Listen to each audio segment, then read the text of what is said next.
Ash and Renee, Ash and Renee, Ash and Renee, Ash and Renee show. Hey, Hey, welcome to Championship Week. yes, If you're in it, championship well week. done. If you're not in it, try harder. Yeah, don't get your people injured. That's what it came down to. What a crazy, Everybody knew that they should have started Flacco for the last 6 games. It's obviously,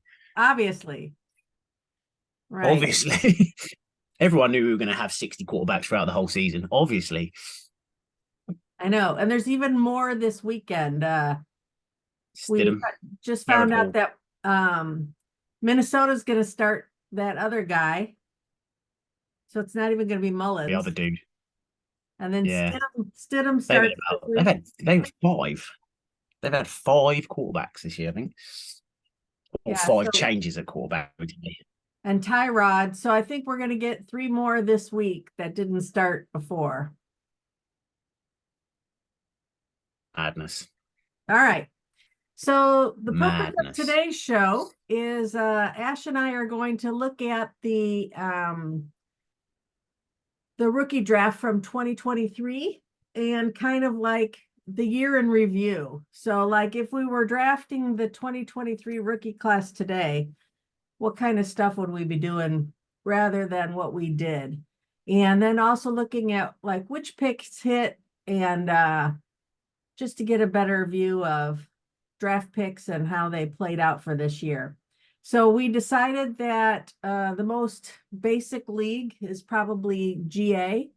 So we got our Gridiron Alliance, and so I'll pull that list up because it's the one without the tight end premium or anything. And then we'll also look at the Superflex League just for the sake of the difference between one QB and Superflex draft. So let me share my screen. So this is the GA AFC draft from last year. Obviously, each league drafted a little bit different, but all in all, it's relatively indicative of what we had over all of them. So Bijan was the first one, and I think almost every single league, wasn't it? Yeah, pretty much. I still think that Bijan is still the 1-1. If you look across the season as the most talented player of the whole class, I think Bijan's got the highlight reel of it. Gibbs is a close second, to be honest. Gibbs has surprised me more than I thought. I thought that they wouldn't use him as much as soon as it got close to the 20s. Which they have used Montgomery a bit when they've got close, but Gibbs has still been a big factor in that part as well. So but Bijan for me still is the most talented player of that class. Yeah, I've been very surprised and excited as well, really, about Gibbs's future as a dynasty RB1 because I thought that his light frame might turn him into a bit of a gadgety guy, but he's actually been a lot better between the tackles than I thought he would be. So there was talk earlier, maybe a month or so ago, maybe even a couple months ago, where some folks were saying that if they were redoing it, they wouldn't pick the running back at one. Instead, they would have picked a wide receiver at one if they were redoing it. What do you think about that? Um, Not in this class. Not in this class. I just think the three players I always assumed would go in the top three if it wasn't quarterbacks or super flex leagues would be the three that went, which was Robinson, Gibbs, and Smith and Jigba. Beginning of the season, I think I could have argued the fact that Smith and Jigba is a better long-term prospect than Gibbs. But obviously, if you're looking at it purely over maybe 3 or 4 years, maybe a rookie contract, Gibbs, if I'm honest, like I said before, has just completely surprised me of how well and quickly he's adapted to it. Everyone knew he had quick bursts and stuff like that, but we've seen players come in like that before and it's just not quite worked. But how Detroit have been able to use him and basically open up lanes that have just been being able to use his speed and stuff like that. I think has been worked really well. So I think it's just been a nice surprise, really, because obviously in the actual draft for taking a linebacker in the first round, Gibbs at pick 6 and stuff like that. So it was a little bit like, well, like it's pretty mad. So, but they have used him, but it's taken a little while for that to really progress, because maybe first 5 games you were looking at it thinking this is how it might be for a while, but the last 10 games he has absolutely been flying. So I would have not said in this class you now, as we're sitting here talking about it, I would say that it is them 3 in regards to the non-quarterbacks. Probably the most valuable player now, maybe not even being picked yet, but them 3 are definitely the most the non-quarterbacks ones. And I would still argue that they are still my 3, because I still think Jackson Smith and Jigba is that talented. So given the way that everything has played out this year, would you still think that JSN is the number 1 wide receiver of everybody, knowing what you know now?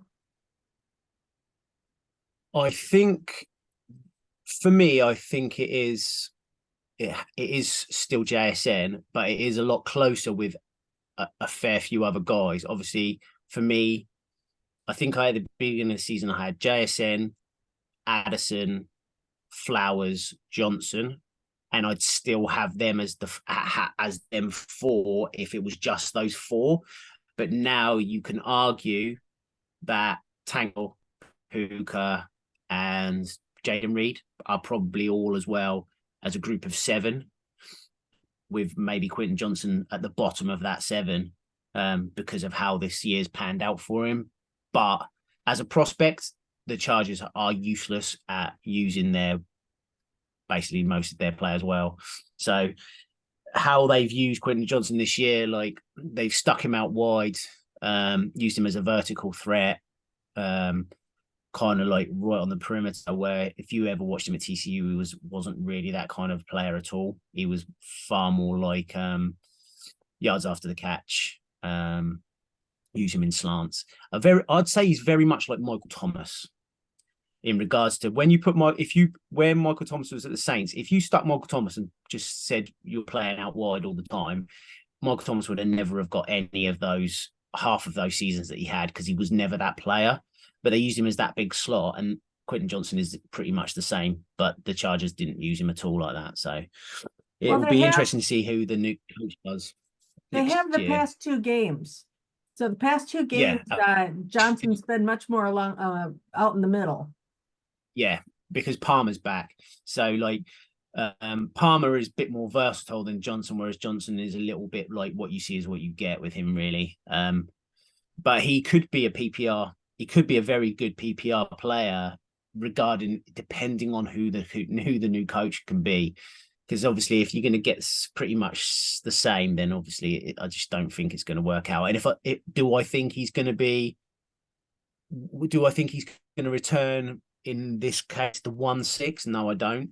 I think he's going to return more of a second round value, and I think that will always be the case. But you just take people do obviously look at draft capital and where they spent it and X, Y, and Z. So yeah, I don't know about Quentin Johnson as a long-term, like really heavy dynasty valuable asset, but could you use him as a flex play later on down the line? Absolutely, because I think if the right coach gets involved, you could use him as a flex and then see what you've got further from there, depending on what they've got. But I would still have Jackson Smith and Jigba and Addison as 1 and 2. Personally, that's just my opinion. But you can easily argue, like I wouldn't even question people of their opinion if they had the next 3 guys or the next 4 guys of Dell, Puka, Flowers, and who did I say? Jaden Reed. You could really put them in any order for me, because they've all had their ups and downs this year, depending on how you want to peg each one to the quarterbacks and etc.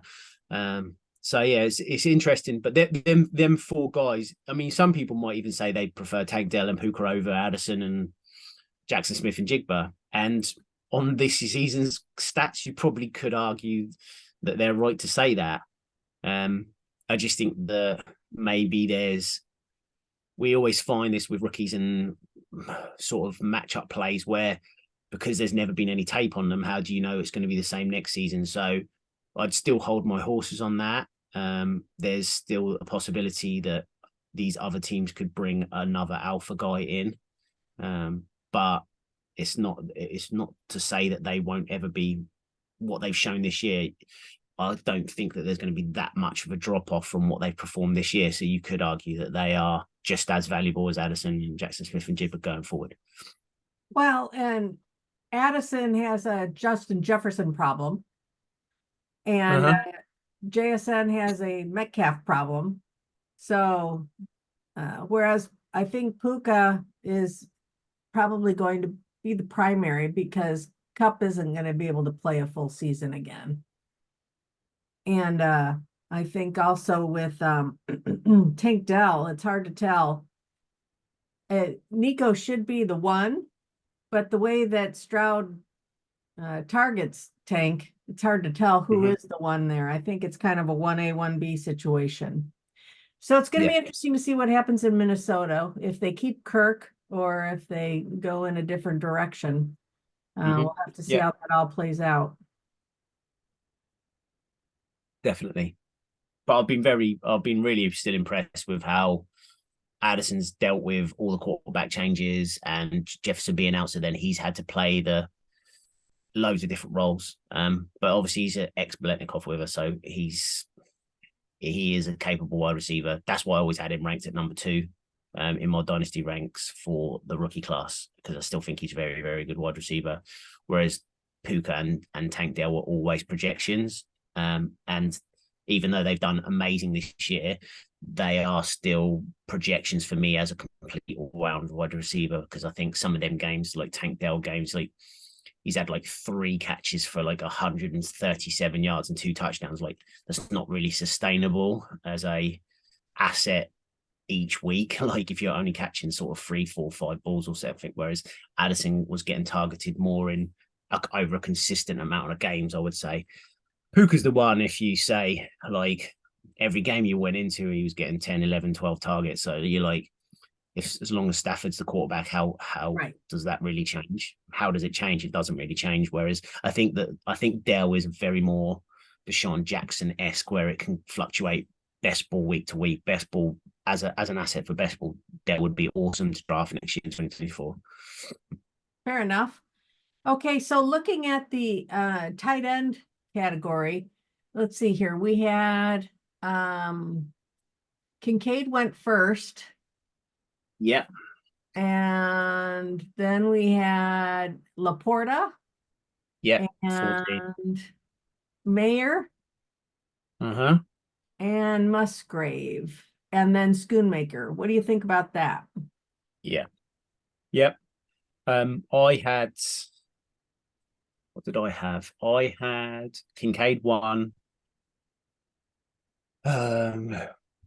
Laporta 2, Mayer 3, Musgrave 4. So it was very similar to how it went in this draft.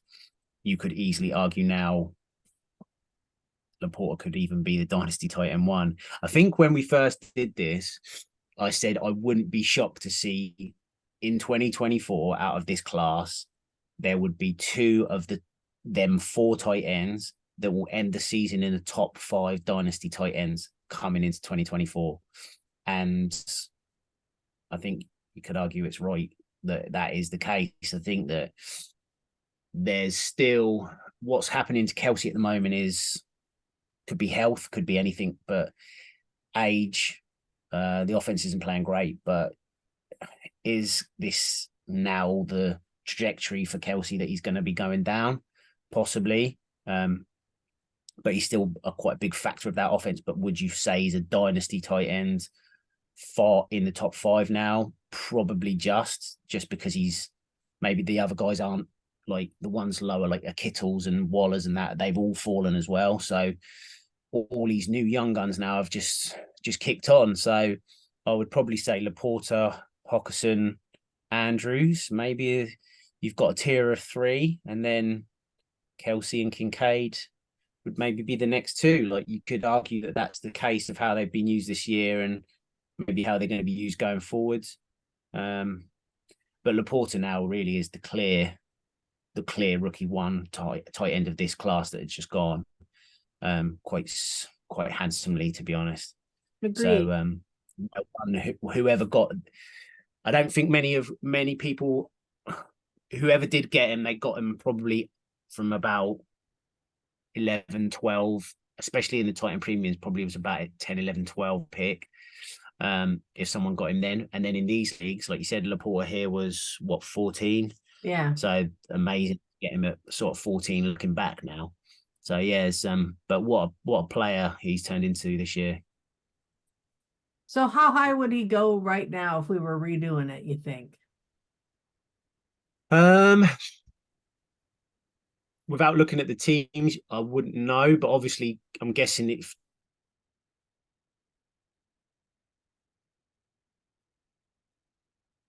or before this deal, can't quite remember, but I know he had Kelsey. So, but he took him at 5. So in theory, you could argue that he is 5. Oh, If they took him, if someone took him at 5, then obviously knowing what you would know now,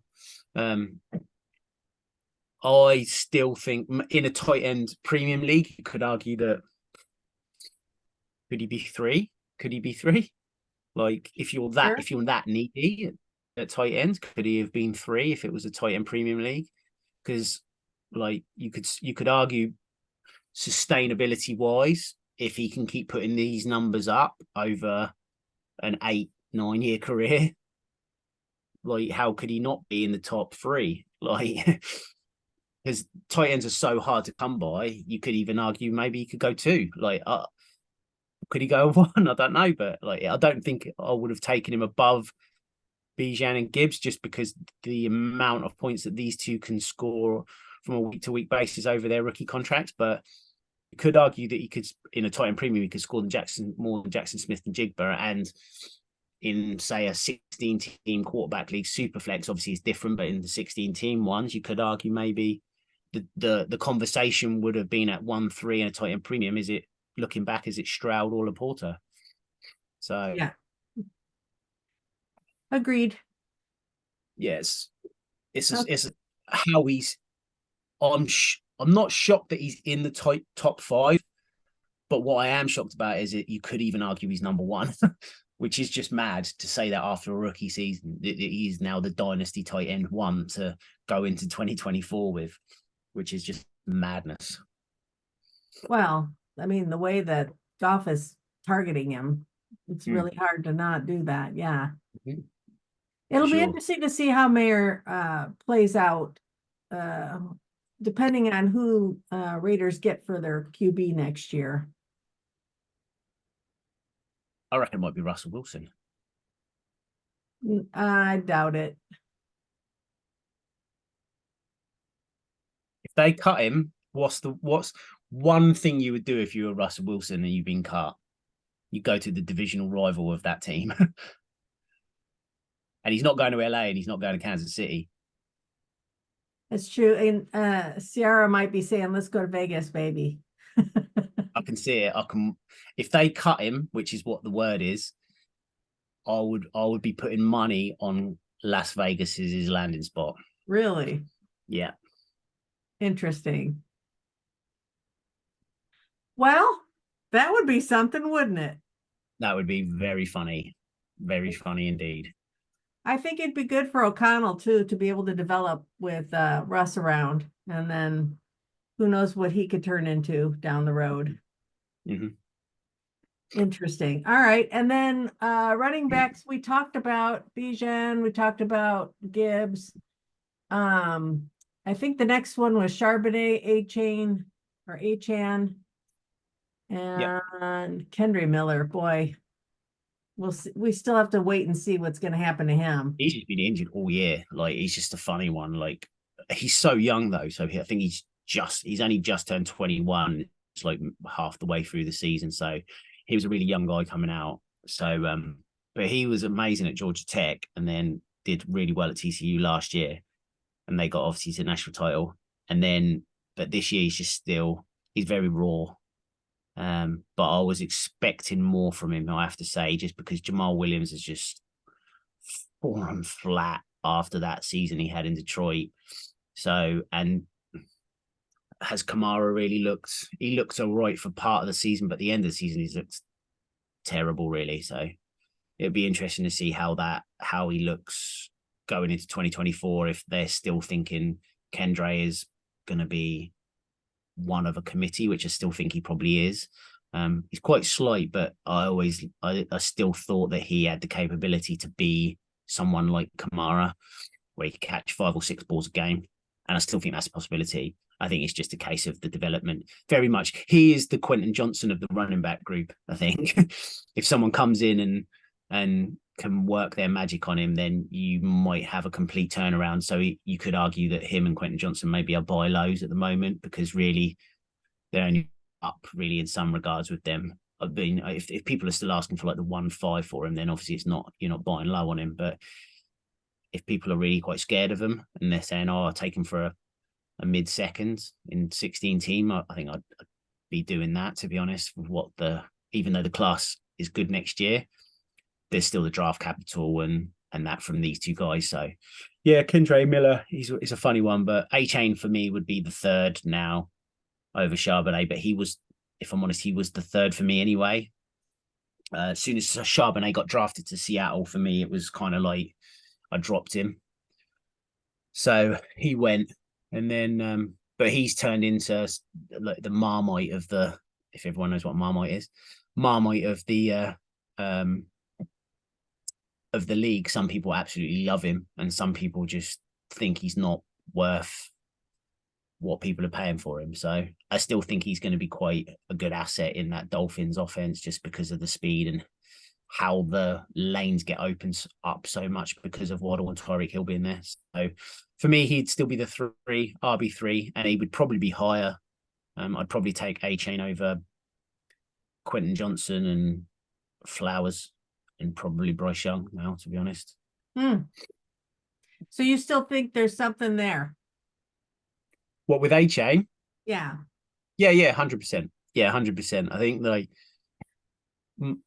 I think that what has happened maybe more so with Raheem. Obviously, Raheem is the Jamal Williams of this year in regards to the amount of touchdowns. I mean, like 21, 22 touchdowns he's had. Obviously, he's played well, and he's not just been the goal line usage, but when it gets to the red zone, they trust Raheem over any other running back they've got.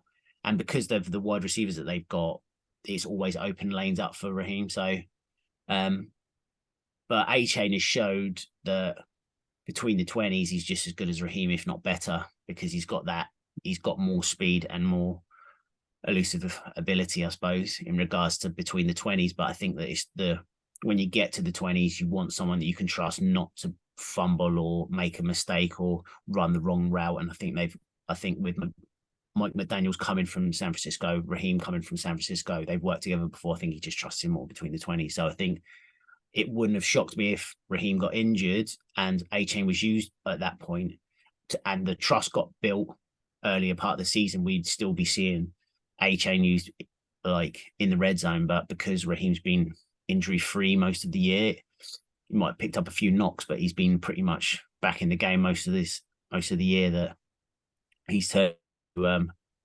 hell of an asset for someone in the championship weeks. Yeah. All right, so let's take a look at the second and third rounds and see if there's anything of interest to talk about here. There's a few standout picks.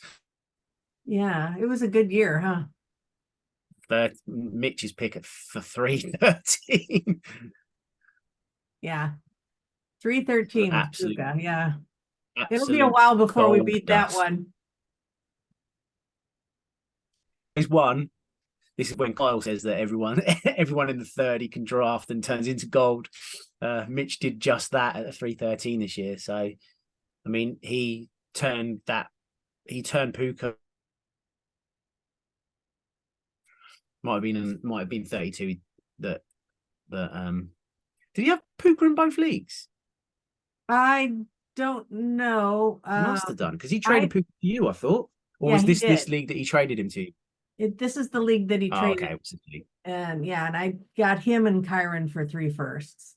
To be fair, Um, it's probably what they've if you had said that what they put out this year, you probably would have that was 3 firsts well spent. Obviously you didn't make the playoffs, which was unlucky, but you could argue that how much they put up, it was worth that amount to spend on them to get you where you got.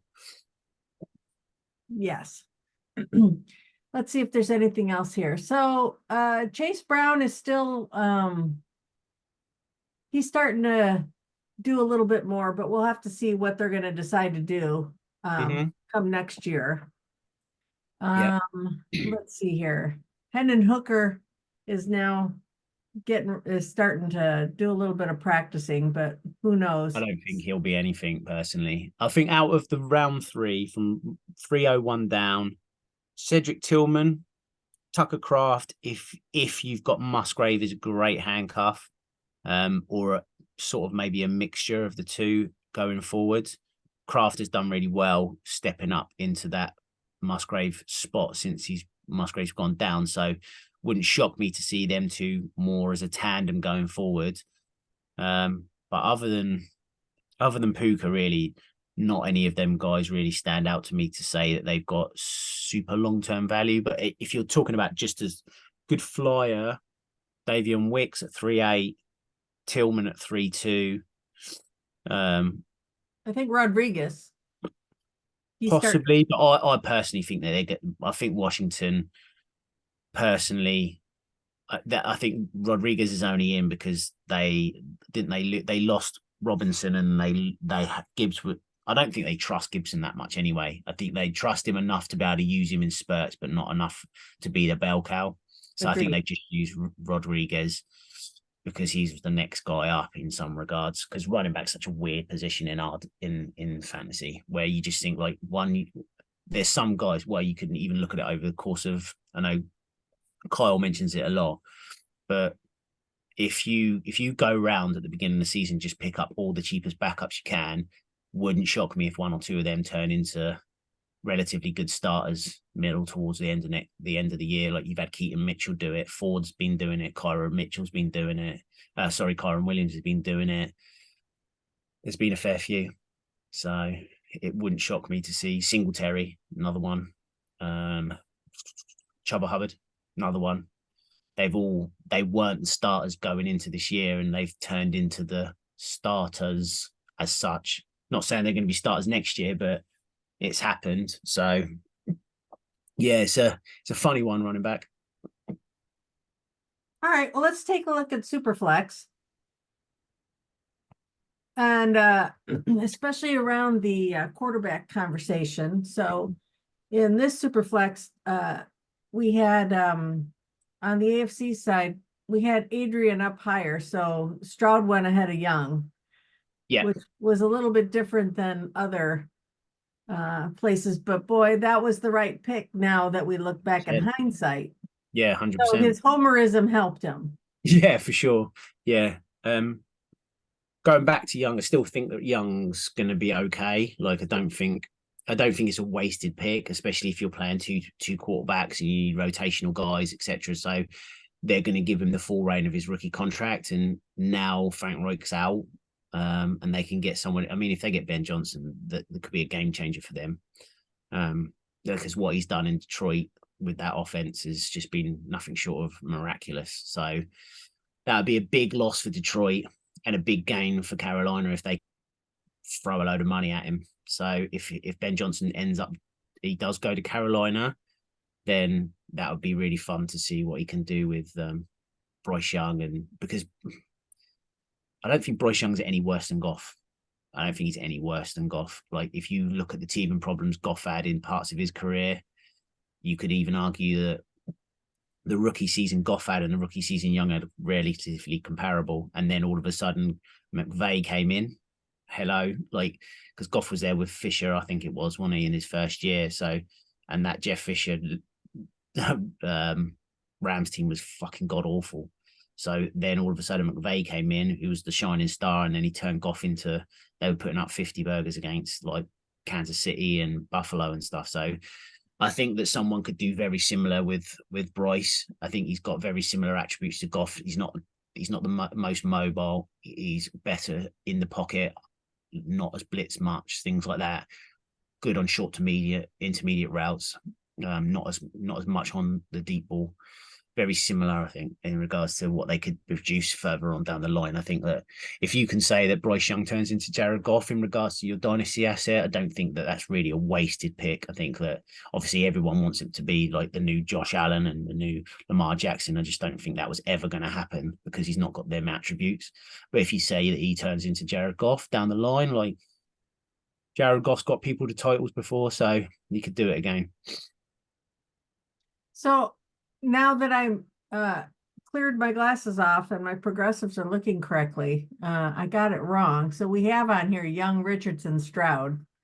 I saw Yeah. Stroud first. So it was relatively normal here. It was just so Richardson, it's going to be interesting to see that what we saw originally was pretty good, but boy, is he going to keep getting whacked, or is he going to learn how to not run around so much?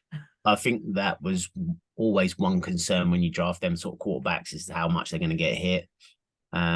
We've seen it. Lamar Jackson gets hurt a lot over his career. He's always banged up a little bit. Richardson is a bigger guy, built more like your Josh Allen's and your Cam Newton's, but they've always, especially Cam, he's always had his troubles down the line. So Richardson was always if you can't rely on his legs, what else would he give you? Like, is he the most complete quarterback? Probably not. But there's a lot still to like with Richardson in regards to what he can offer as a thrower. It's just how much that they can develop. But I think that he's got one of the most perfect guys in Shane Steichen to be able to get the. Obviously, worked with Herbert, worked with Jalen Hurts. So you've got this guy here that's now got Anthony Richardson. And to be fair, what Shane Steichen's done, taking the Colts from what they were supposed to be to what they are now, he's had to completely change his game plan, like 360. Like what Richardson is complete opposite to what Minshew is personally. So what he's had to do with that offense has been nothing short of miraculous. So I think that Richardson going forward's definitely got some really nice pieces there. With the deep guys like Pierce, you've got Downs, you've got Pittman, you've got a run game in Taylor. Like you've got everything you need. Like if they could just get a couple of O-line maybe in this draft, then you're cooking, I think. Yeah. So looking at the rest of the draft, it looks relatively similar to the other one that we just looked at. So the only difference here is that the quarterbacks were taken much quicker. Yeah. Mm. Yeah. I mean, this, like you said, there's still Puka going that late was really, really good for most. Rashee Rice went on 303 in this one, which is obviously later than he's more like I think he went in the first in a couple of rounds in some leagues. But he's turned into a good player, Rashee Rice, to be fair. I forgot about him with the wide receivers, but he's turned into a pretty reliable pass catcher for Mahomes. Definitely taken over that Juju role that they had in the middle of the field. And he's kind of maybe relied on him more than he's relied on Kelsey in some ways. And then, like you said, you got this. There's been a few disappointments, like Kendre Miller, Tank Bigsby hasn't really got involved that much. Rashawn Johnson started well, and it's just been a bit of a mismatch with going forward. What is this Chicago team going to look like going into next year? Obviously, with that high pick, and are they keeping Fields? Are they not? Is Khalil Herbert going to be there? Is he not? Like Deontay Foreman's obviously picked up some points and stuff as he's gone through the year. Is Henry going to be there? Tajay Spears again. Like Tajay Spears has done really well this year, but I still worry about that knee. Like that's not a sustainable knee to with no ACL for a running back. So I don't know what he's going to be like going forward. Is it worth selling high on him?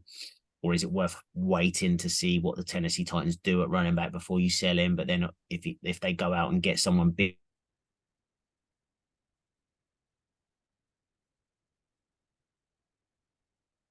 Uh-oh.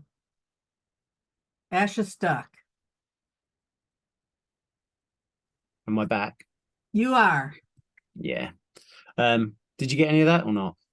I got the we gotta wait and see what the Tennessee Titans do. Yeah, wait and see what they do at running back, maybe. But if you want to sell high on Tajay Spears, might be before the free agency period starts in March. So there's some good.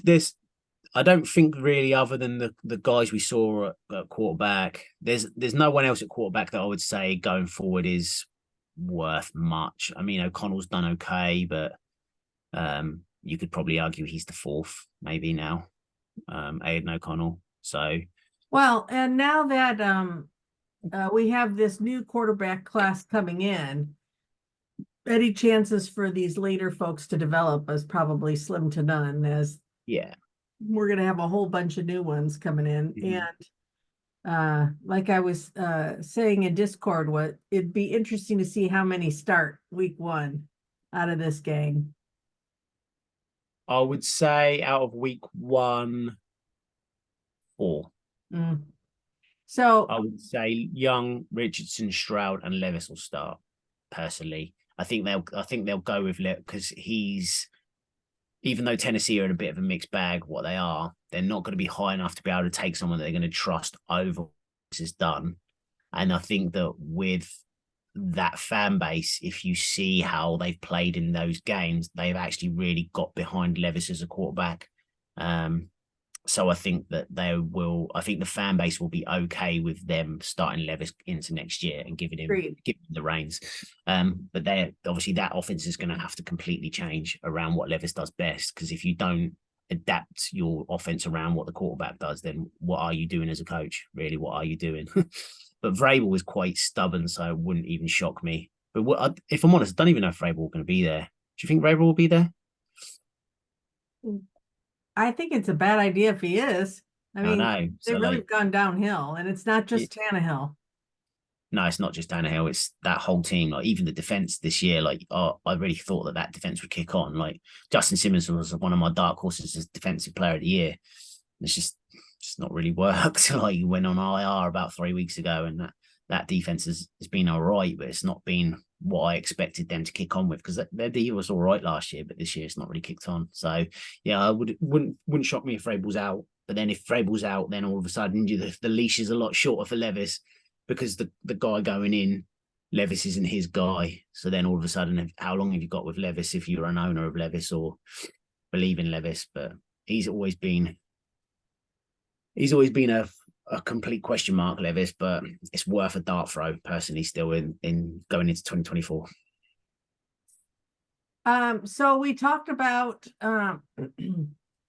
possibly looking at a couple of the trades and then hearing your thoughts on those. Yep. Which one you want to look at first? Well, the trades this year that has got people into fantasy players. I'm just trying to think if I know one for certain. Obviously, Tim did the one with you that was in 32, where Tim traded Devontae Wicks and Keaton Mitchell, was it? Yeah. I think for David Njoku, which basically David Njoku has just run a train across Zach, then across Braxton, and then across me. So how Tim's I'm chuffed for Tim though, to be fair. Like he's thrown everything at it this year, thrown the kitchen sink at his team this year. Like even this off season, Tim did another move that in theory has also won him the league. In the beginning of the year, everyone got on Tim's back because he traded his first to me for Dalton Schultz and Raheem Mostert. And that's come back to be Schultz. Schultz was the one he traded for more because he had no tight end. But because he had Wilson, Jeffrey Wilson, he wanted the back pairing of those two. And I had Eckler and Walker and all that lot. So I was like, yeah, I need money anyway. I need the cap space, etc. So let's get the deal done. and everyone ridiculed because he traded a first round pick for, at the time, Schultz. But people forgot about Raheem Mostert that was in the deal. And that's come back to absolutely get him to that final, because you could argue Mostert and Njoku are the key cogs of that team, really, that's got him there over the last 3 or 4 weeks.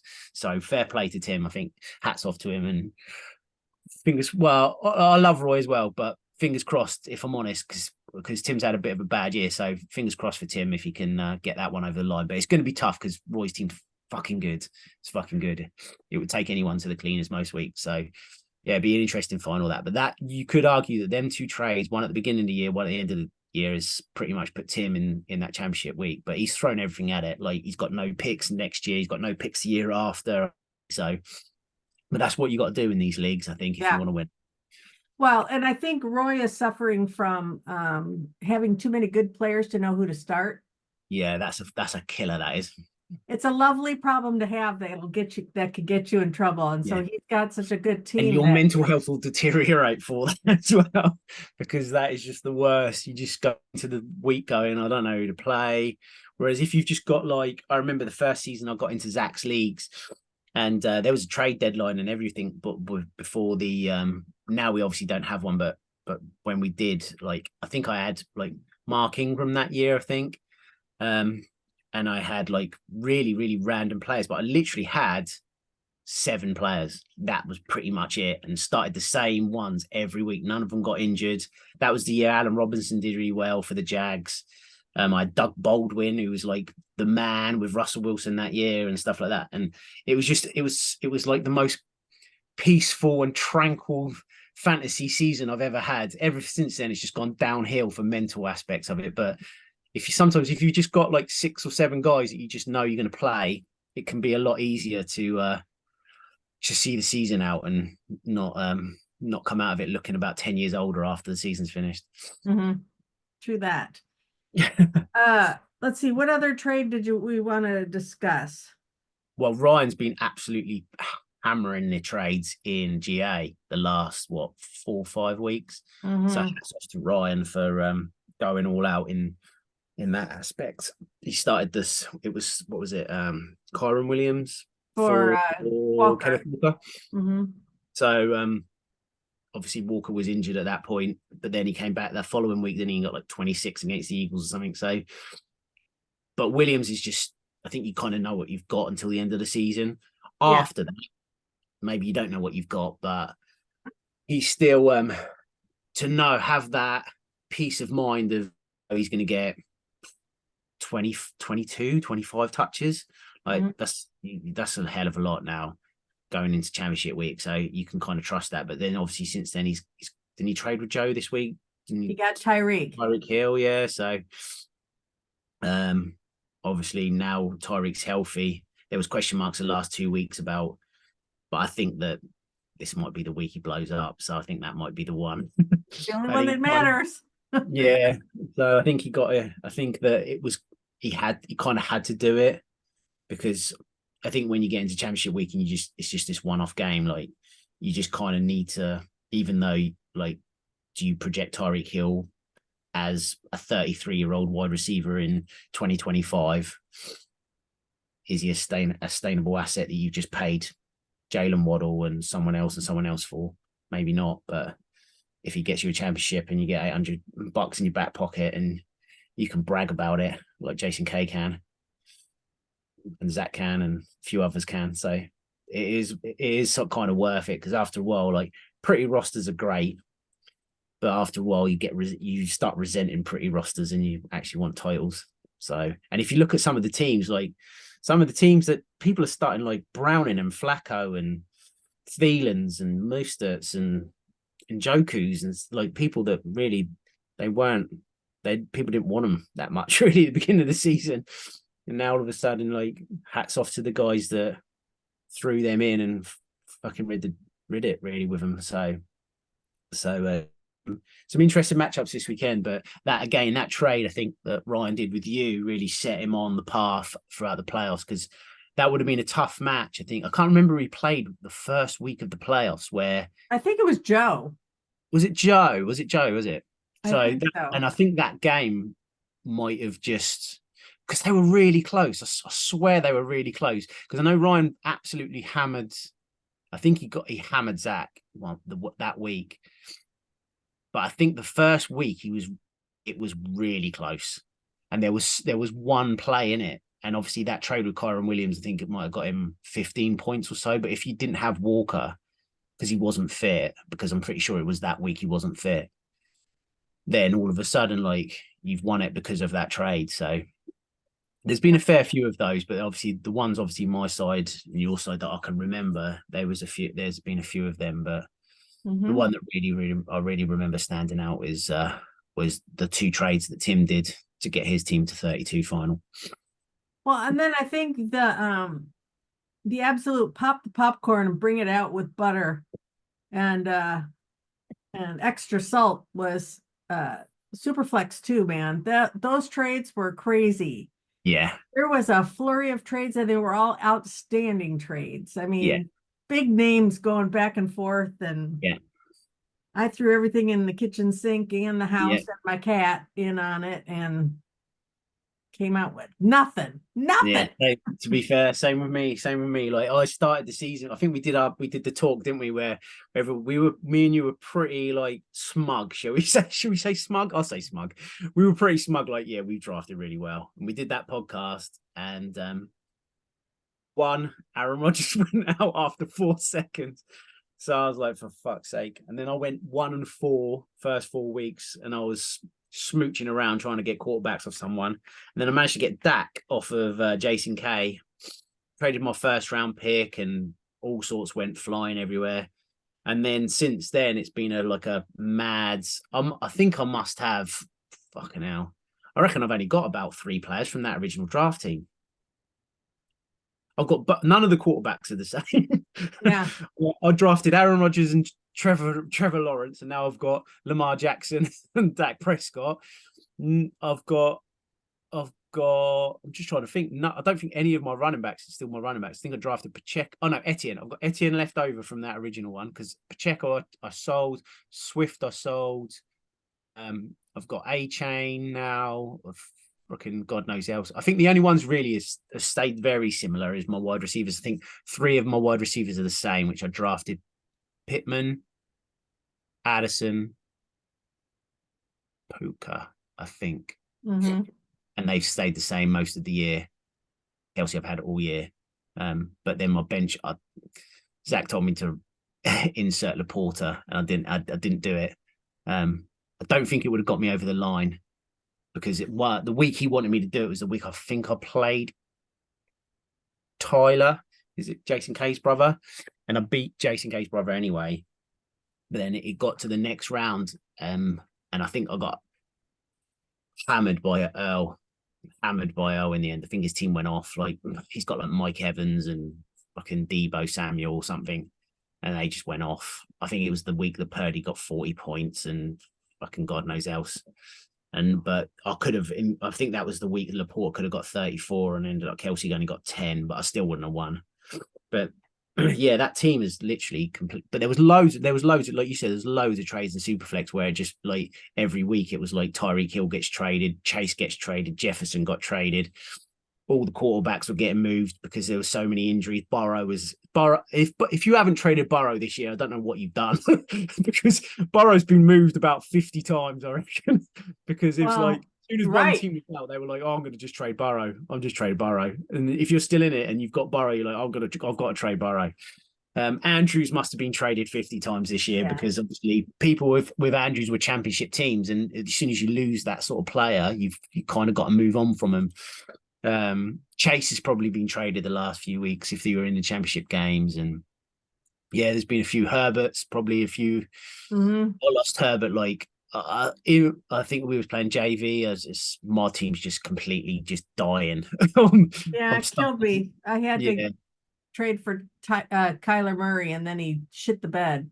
Yeah, Kyler Murray, if I'm honest, scares the shit out of me. Kyler Murray, he'll play when he wants, and you might get one good game in 5, and then all of a sudden he's just shit for the rest of the next 5. Then he's injured. Scares me. I'm not too worried all in all, especially I think next year when they get him a couple of assets, I think we're going to be good. But boy, oh boy, that was just That was rough. So, I mean, it's just kind of fun to see, the thought processes and then just the willingness of the league to trade stuff, which was really a lot of fun because you could, I mean, everybody who wasn't in it was still in it for trades, and it was like it was just a really good time. Yeah, everyone has played their part, I think, quite a lot in these leagues over the last 5 or 6 weeks, especially with all the championship moves that everyone's done. Obviously, Isaac went out and got Lamb. That was a big trade that happened this year. That's, if I'm Yeah. honest, that saved his season in 32. He looked out of it until he did that trade, and then he went on that run of like 8 games until he played Tim. So, like, he was the man to beat after he got that Lamb deal done. But yeah, there's been some wild stuff that's happened this year, but it's all been good fun. So Yeah. congratulations to anyone who's kind of made it, because it's been For it's reals. been rough. It's been hard, man. Hard graft this year with all the injuries, especially at quarterback in these leagues where the points are so hard. And so high at quarterback that you're kind of just juggling people. But yeah, there's been some outrageously good trades. And there's some worthy champions after this week for sure. Yeah, and I think this is also a really great advertisement for why not to have a trade deadline, because it was just so much fun. And for Yeah, those of us who weren't in if you weren't in the hunt, you could easily upgrade your team with the injured folks. So it 100%. was just beneficial for all of us. Yeah, it just Um, it keeps everybody as well active, because if you had a trade deadline and you're out of the playoffs, like, why do you need to even worry about logging in? Really, like, if toilet bowl's great for $50 if you want, but you just set your line up and leave it. Like, it's not that important in some regards. Whereas, and then the player pools get less, because if you've got a trade deadline, like, even some of the teams that are in the playoffs and stuff, like, it's hard enough anyway to find owners that want a deal and the deals can work. And then it's hard enough anyway because some owners don't want to log in and some of them do. So if you've got then another speed bump as a trade deadline, like, there's always question marks of, do they deserve to be able to make trades that big because that team didn't get them there? But at the end of the day, that team isn't there because of the team. That team is there because of the owner. The owner has gone out and done this move, and the owner has done that move. That's why they're there, more so than about the team. So I think that it would have been hard luck for people, say, that went into this week, say, and you had Russell Wilson as your quarterback and Hockenson as your tight end. Imagine if you went into this week with that as a set and you couldn't trade. You might as well right. not bother. Like, it's too harsh on that owner that's done everything all year and put his fucking heart and soul into putting that team together all year, to then have to go into the final week knowing, oh, I've got a trade deadline and I can't now play, and I've got now no quarterback and now no tight end. It's just too hard on him. So I'm definitely up for the no deadlines. There's obviously pros and cons with it and stuff, but I think the pros far outweigh it because of how much the owners in these leagues, especially, have to put into get into these balls anyway. So fair play to that getting resolved as quick as it did with Zach. Well, Ash, it's been a pleasure as usual. Whoop. Yeah. So we'll be coming back probably in the Have you got next any championship games this weekend, Rene? I'm sure you have. um let's see. In a redraft league with friends. Uh, I've got one, which I'm not. I turned Wesley over, didn't I, last week? Which I feel, if I'm honest, I feel gutted about, to be honest, because he all year undefeated, and then he played against Red Roost and me, and come unstuck with his lowest points of the season, I think he said.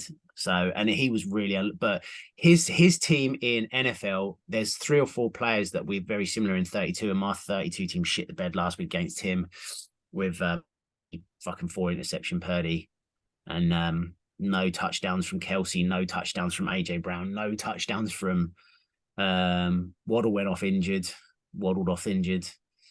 Fucking some big players shit the bed, but I felt really bad for Wes. Felt really bad for him last week. Like, just because I think he probably would have won this week if he was in it.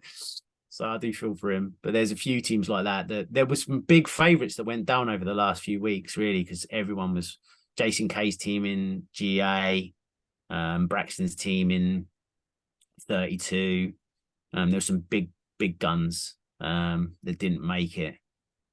Adrian's team in Superflex 2, he was flying. And then Earl's teams was like, has done nothing for like 3 weeks and then been amazing for the last 3 weeks. Things put up like 200 points every week.